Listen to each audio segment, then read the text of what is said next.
Hi there. In this video, we're going to walk through how to import a list of contacts. So assuming that you've downloaded a list and it's saved as a .csv file type, all we need to do is come over here to Contacts, select Contacts. We're going to click Add Contacts, and we're going to import contacts. So step number one is to select the file. I'm going to go ahead and choose my file here. And step number two is to map the fields. So essentially what's happening here is we could see, okay, these are the fields that we can see in your CSV file. So these are being pulled from the column headers.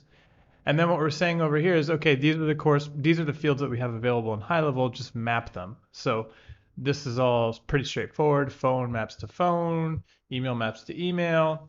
But what you could see here is some of the fields don't map by default. So date added. I would come down here and look for a date added field.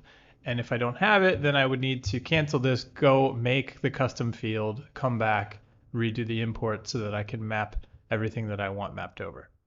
Once you have all your fields mapped, hit continue. It'll show you an example. Make sure that that looks good. One tip is in your spreadsheet before you download it, if you want tags, just add a column with a header of tags, and then you could add the tags in those cells separated by comma, and then those will pull in as well. Hit continue, and now you have a couple of options.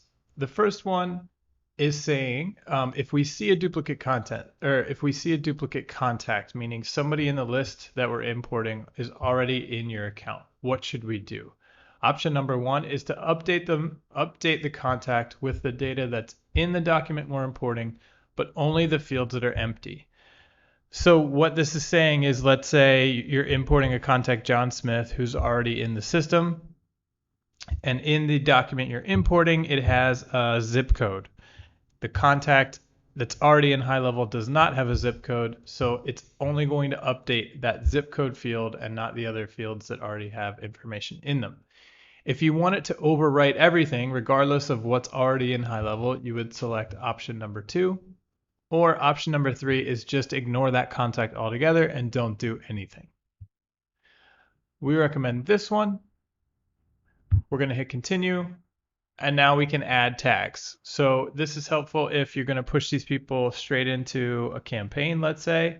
You would add a new tag. So, let's say tag 1. And then you're going to go ahead, hit done. It's going to import those contacts. And now we can see that they're here and they have this tag. So if I wanted to add them to a campaign, the next step is usually going to marketing, bulk requests, creating a bulk request, give it a name, and then you would select the tag that you just added. And now I can push all these people into a campaign. So that's how you import contacts. See you in the next video.